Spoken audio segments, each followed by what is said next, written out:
Decenas de muertos y decenas de personas siguen bajo los escombros. Ese es el resultado del plan de paz de Putin para el Donbass, que presentó Steve Witkoff hace unos días. La capital ucraniana vuelve a estar bajo ataques de drones y misiles balísticos.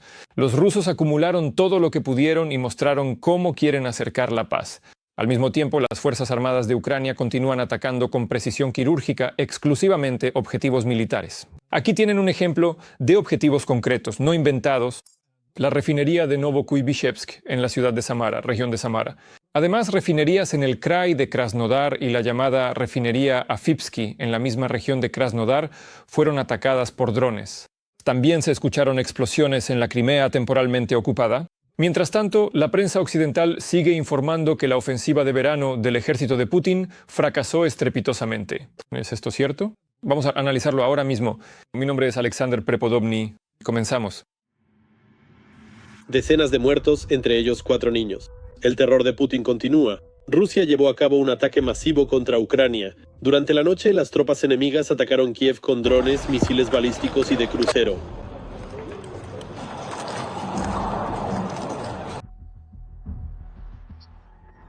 ¿Quién va sobre 2 cocineros? Los ocupantes lanzaron casi 600 drones de varios tipos y 31 misiles. Una vez más, los edificios residenciales fueron blanco de los terroristas.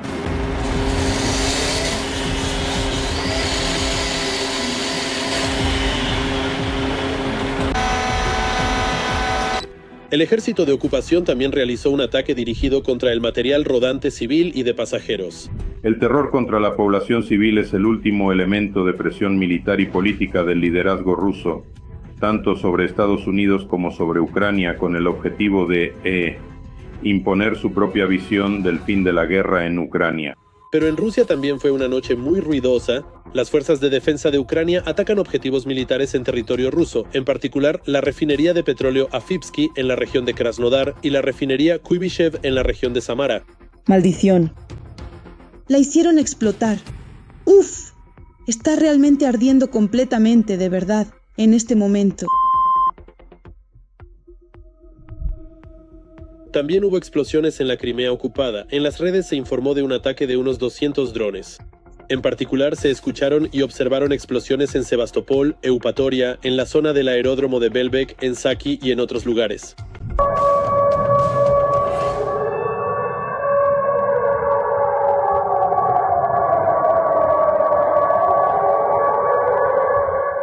Además, en el mar de Azov, cerca de la Crimea temporalmente ocupada, las Fuerzas Armadas de Ucrania alcanzaron un pequeño buque lanzamisiles ruso del proyecto Buyan M.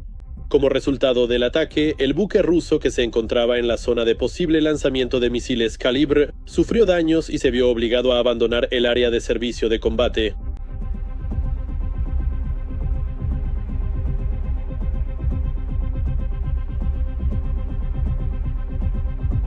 En la línea de contacto de combate, el enemigo también está sintiendo la presión. Drones kamikaze ucranianos del batallón Korsar realizaron ataques precisos contra el equipo de los ocupantes en la dirección de Pokrovsk. Como resultado del ataque fueron destruidos un tanque ruso y varias motocicletas.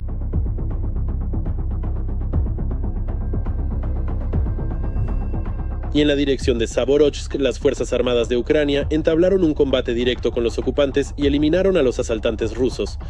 Un francotirador del 144 Centro de Fuerzas de Operaciones Especiales dejó a un lado su rifle y tomó granadas. Con ametralladoras comenzaron a repeler el avance y a defender las trincheras. Y en general, la ofensiva de verano de Rusia en Ucrania fracasó, como lo afirma abiertamente la prensa occidental. La mayoría de los objetivos que los rusos intentaron alcanzar entre abril y agosto de 2025 quedaron sin cumplirse.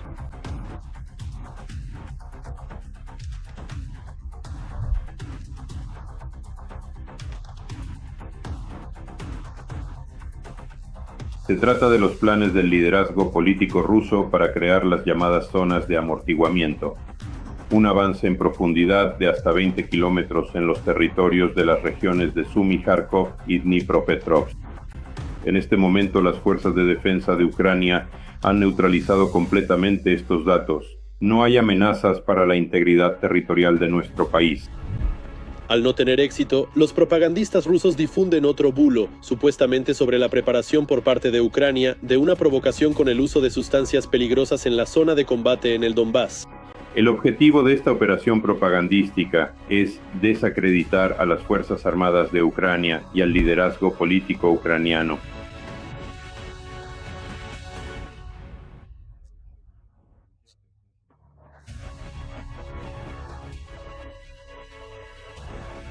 Se trata de crímenes de guerra y de las normas y reglas de la conducción de la guerra.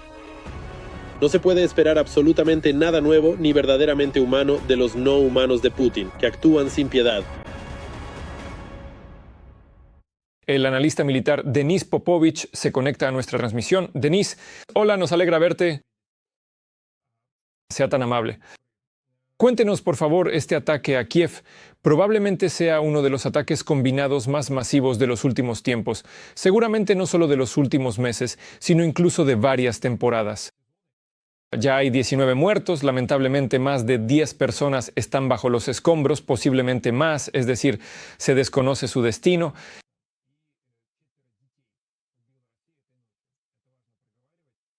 Cuéntenos, por favor, ¿qué táctica están empleando ahora los rusos? ¿Acumularon misiles durante un tiempo y ahora nos esperan bombardeos regulares? ¿O cuál es el panorama? Bueno, el ataque anterior que tuvimos fue el 31 de julio en Kiev. Recordamos que sus resultados no fueron tan trágicos. Hubo ataques, también se derrumbó un edificio de 9 pisos en la zona de la ciudad y también hubo decenas de muertos. Ahora mismo estamos observando, sí, los resultados del bombardeo de hoy. También hubo un ataque contra un edificio de apartamentos.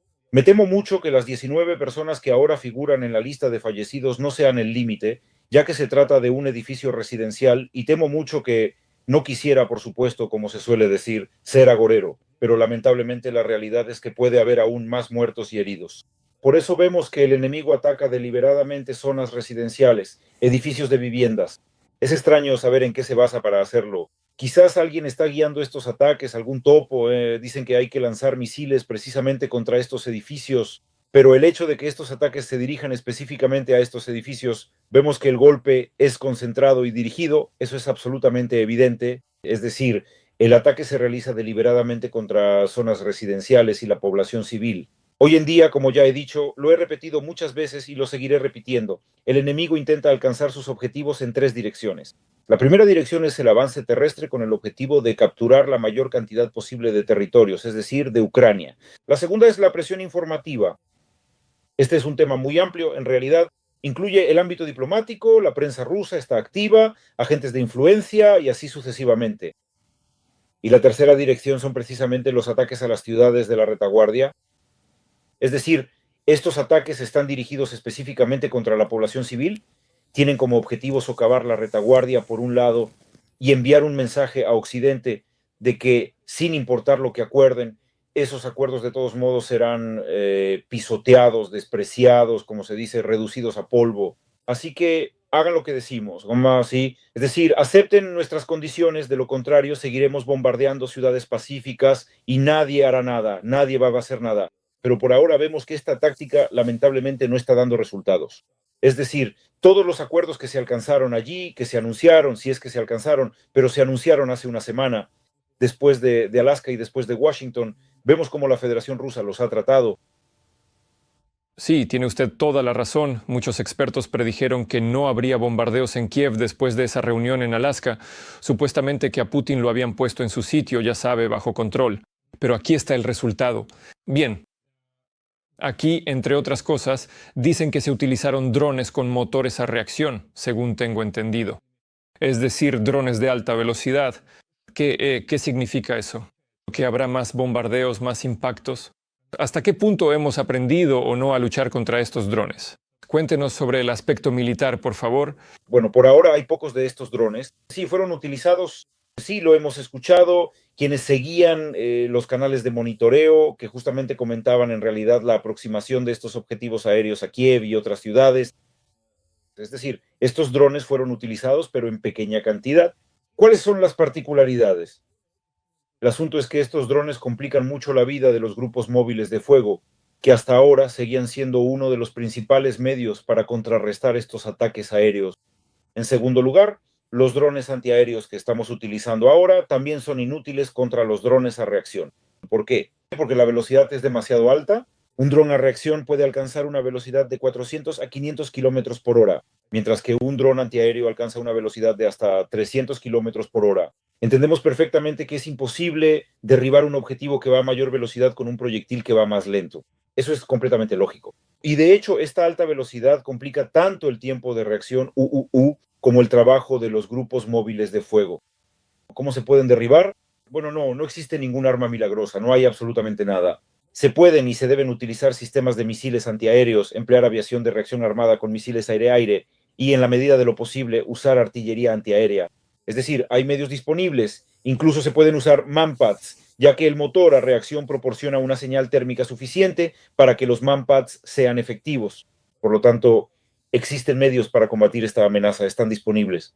No representan nada sorprendente en sí mismos, pero como vemos, el enemigo utiliza cada vez más medios para aumentar el terror contra la población civil.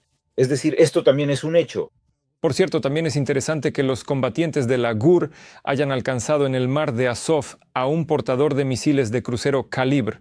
¿Tenemos la posibilidad de hacer esto de manera permanente? Cuéntenos, por favor. Bueno, en realidad eso depende de muchos factores. Hace mucho tiempo, por cierto, que no se realizaban ataques contra barcos. De hecho, ni siquiera recuerdo cuándo fue la última vez. Quizás fue en el año 23. Después de una pausa así, sí, una pausa bastante significativa y prolongada, vemos un ataque exitoso contra un pequeño buque lanzamisiles que, por cierto, lleva a bordo 8 misiles Kalibr. Hasta donde entiendo, este barco no fue hundido, recibió daños y logró retirarse. Pero vemos que, bueno, evidentemente estos barcos se han vuelto tan descarados que realmente era necesario actuar. ¿Por qué? Porque evidentemente este barco se estaba preparando para lanzar los misiles Kalibr y habríamos tenido aún más desgracias si esos misiles hubieran sido lanzados. Por eso se realizó este ataque. ¿Se puede hacer esto de manera permanente? Depende. Pero estos barcos, como vemos, ellos salen de sus puertos de manera extremadamente esporádica. Este apareció, para su desgracia, en el mar de Azov y bueno, lo recibió. Pero esto no sucede tan a menudo. Es decir, aquí se necesitan evidentemente medios de largo alcance que puedan atacar directamente los lugares donde se encuentran estos barcos. Han aparecido tales medios, veremos cómo se utilizarán. Y está claro que la guerra, incluso desde el punto de vista de los combates aéreos, no se libra en condiciones iguales.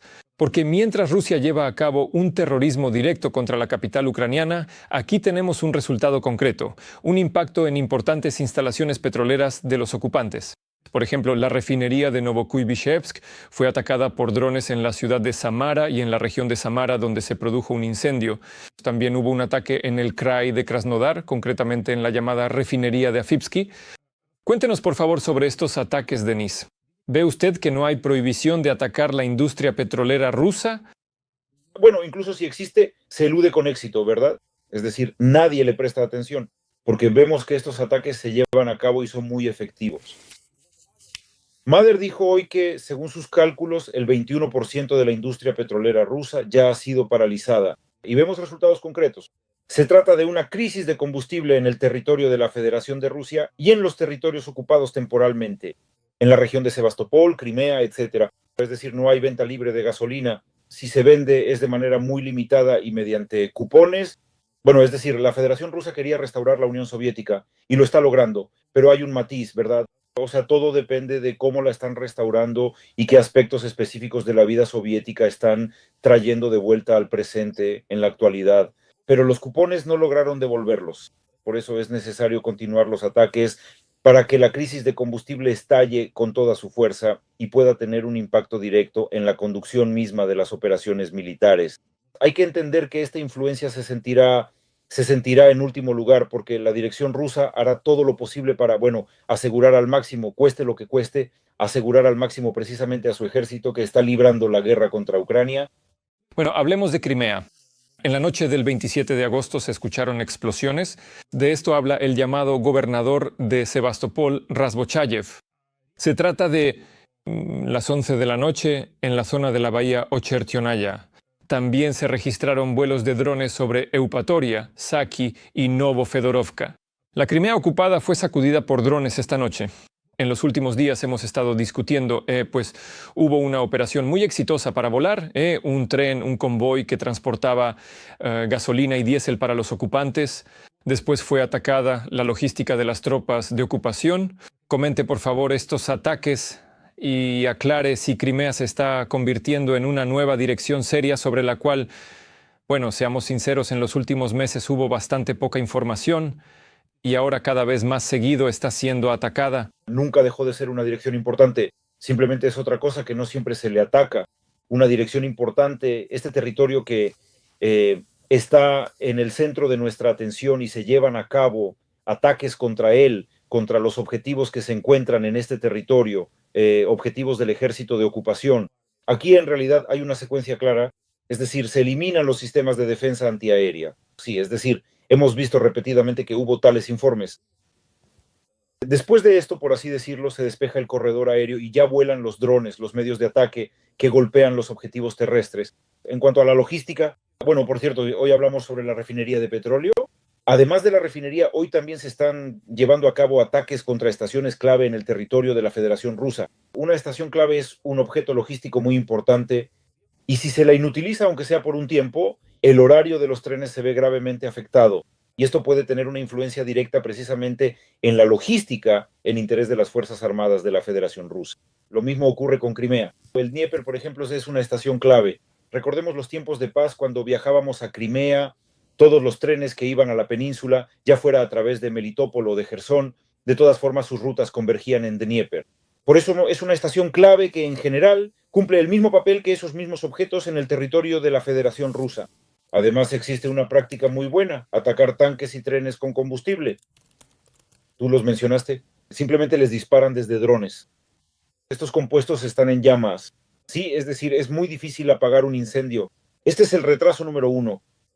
Mientras logran apagarlo, pasa el tiempo, luego resulta que debido a la alta temperatura causada por el incendio, las vías han resultado dañadas. Las vías deben ser reparadas, lo que implica aún más tiempo. Es decir, esto puede tomar varios días o incluso más. Es decir, todos estos ataques están dirigidos a la logística y junto con los ataques a las refinerías de petróleo y a los objetivos del complejo militar industrial de la Federación Rusa, cada uno de ellos persigue su propio propósito. Denis, también quiero discutir contigo lo que escribió Julian Röpke, analista de Bild. Está claro, es una persona cuya opinión siempre puede ser puesta en duda porque ha escrito cosas diferentes, pero sin embargo, él insiste en que la ofensiva de verano de los rusos está llegando a su fin y lo hace sin éxito. ¿Está usted de acuerdo con esa valoración? Explique su posición. Bueno, se trataba de cómo se transmitió su nota en Welt y cómo se presentó en la traducción, sobre que la ofensiva se había estancado. Más o menos así fue como se presentó la ofensiva rusa. Yo no diría que se ha estancado, de una forma u otra sigue en marcha, es decir, hay avances y también acumulación de tropas. Y nadie ha olvidado que Pokrovsk está en el centro de atención del ejército ruso. Bueno, es decir, la ofensiva continúa. Otra cosa es que realmente ahora no está cumpliendo las tareas que se le habían asignado. Y recordamos que la fecha límite para la toma de Pokrovsk era el 1 de septiembre. A pesar de que ciertos grupos de tropas rusas fueron detectados dentro de esta ciudad, ahora Pokrovsk resiste. Sí, está destruida. Sí, allí es imposible vivir. Sí, está en un semicerco con Sminagrad, pero resiste y hasta el 1 de septiembre seguro que no la tomarán. Y seguro que no tomarán Konstantinovka antes del 1 de septiembre, aunque esos objetivos también se habían planteado. Por eso no, la ofensiva no se ha detenido, continúa, pero está fracasando en sus objetivos. Es decir, no están cumpliendo con los plazos establecidos. Es decir, hasta el día de hoy, el enemigo no ha logrado alcanzar las metas y éxitos que había planeado. Denis, para concluir, la noticia es desagradable, pero me parece importante discutirla. Rusia atacó un buque de la Armada de Ucrania. Un marinero murió aquí y según entiendo, o ya es participante de este viaje, el portavoz, y todavía están buscando a los demás marineros. El portavoz de la Armada de las Fuerzas Armadas de Ucrania, Dmitry Pletenchuk, informó sobre esto. ¿Puedo darte algunos detalles, por favor? ¿Por qué permitimos este tipo de ataques y en realidad cómo podemos combatirlos? Según tengo entendido, el ataque lo llevó a cabo un dron marítimo ruso. Sí. La pregunta es si lo permitimos o no. En general, la cuestión es si lo permitimos o no. Ross, ¿resulta que los rusos lograron utilizar nuestro conocimiento sobre drones marinos en el mar? Desafortunadamente sí. Han estado trabajando en la creación de esta arma durante mucho tiempo. Sabemos que el enemigo está aprendiendo y está tratando de adoptar nuestras mejores prácticas. Y hoy vemos que, al parecer, el ataque fue realizado precisamente por un BEC, un dron marino no tripulado, un dron, sí, es decir, tuvo esos resultados. Además, el Ministerio de Defensa de la Federación Rusa declaró que este barco fue hundido. Ellos lo llamaron el barco de reconocimiento de desarrollo medio Simferopol. No estoy afirmando nada aquí, simplemente estoy presentando la información que provino de fuentes rusas. Pero el hecho de que el barco fue alcanzado fue confirmado por nuestras fuentes oficiales, así que se puede hablar de ello. Bueno, sí, lamentablemente la Federación Rusa ahora está dominando el uso de BECs, drones marinos no tripulados, y esto es un desafío. ¿Cómo se puede contrarrestar esta amenaza? Bueno, hasta donde yo sé, y esto se ha informado, ahora ya tenemos drones marinos no tripulados de estilo FPV. Sí, es decir, tal vez con la ayuda de drones FPV podríamos combatir los drones de superficie rusos. Y como resumen, puedo decir que estamos pasando a una situación en la que las batallas de robots también se librarán en el mar. Ahora se libran muy activamente en el aire, en parte también en tierra, sí. Y ya estamos entrando en una era en la que los drones también lucharán en el mar. Es decir, habrá combates navales con la participación de robots. Ya veremos. Denis, muchísimas gracias por participar en el programa. Denis Popovich, analista militar, estuvo en el aire de Ucrania Hoy. Le deseo todo lo mejor. Hasta luego. Hasta luego, espero verte muy pronto de nuevo. Con mucho gusto.